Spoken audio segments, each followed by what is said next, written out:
By 1936, there were 6 more sisters that came to join the first 6 that were there.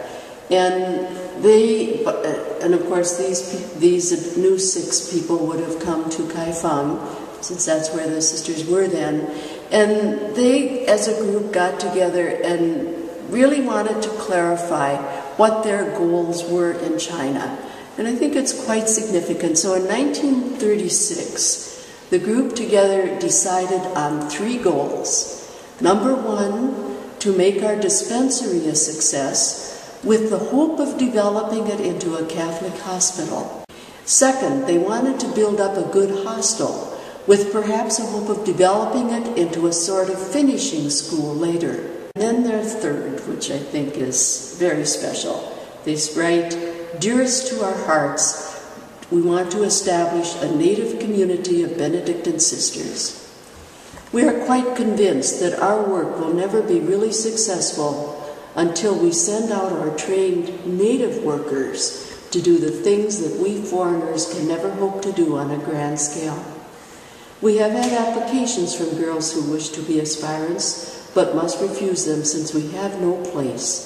Every place that they had been living in up to this time had been rented. They really have never had a place that they could call them. But as these next years unfold, that changes for them. As things developed for them, and in order to get to achieve the goals that they've identified, they knew they needed to have a place of their own. So they began to take steps to make that happen.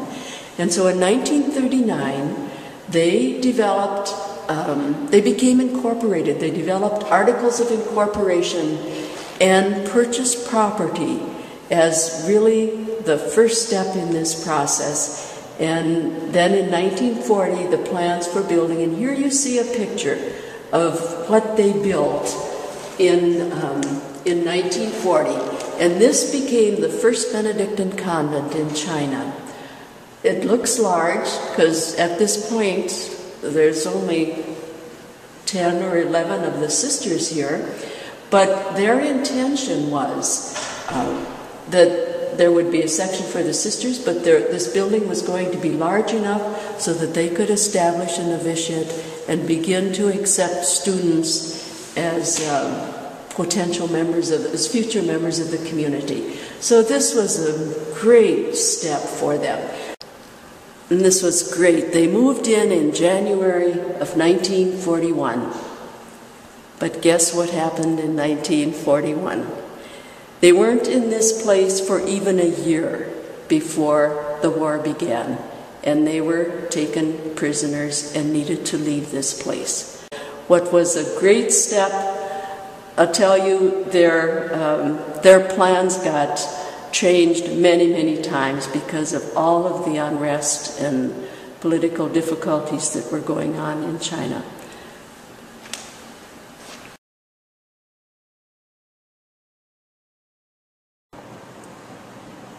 So the sisters were taken prisoners by the Japanese, and so for 4.5 years, they were under either house arrest or internment in a concentration camp. Actually, during this period of time, they were moved 4 different times to different places.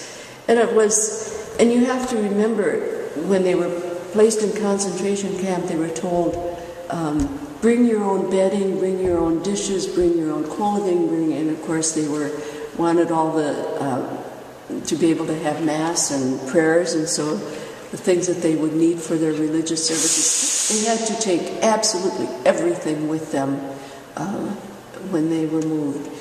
Main time in the concentration camp was at what is called Haehn compound.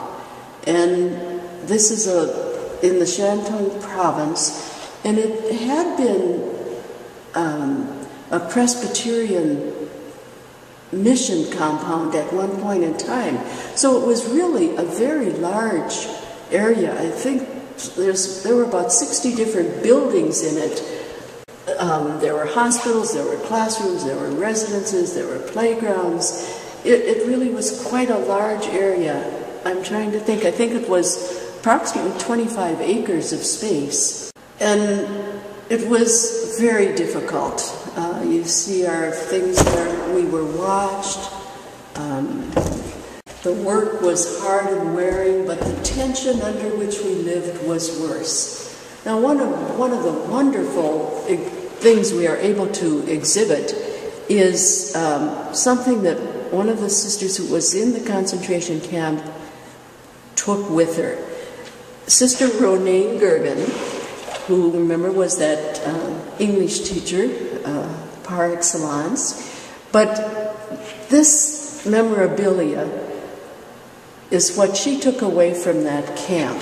So up here you see, this was her dog tag, if you will. She was number 634, Sister Haehn Museum, and then it's her name in Chinese. She was assigned to Building 23. She's an American.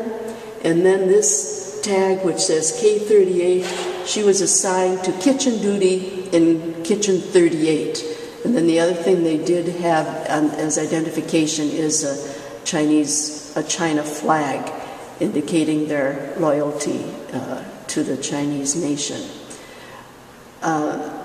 This is an example. This is Block 23, which is where the sisters and lay women missionaries that were also in concentration camp. That is where they lived. There were roughly, well, it varied, from 1,800 to 2,200 civilians, mostly missionaries, held in this concentration camp. Now, our sisters were never mistreated or treated badly along any line like that, but they worked, pitched into all the work that needed to be done, from gathering coal balls to heat their stoves, to just all the daily work that needed to be done. They'd organize classes. There were lots of children in the concentration camp too, so they would teach children. They would use the time to study Chinese. They developed recreation opportunities, got some baseball teams going.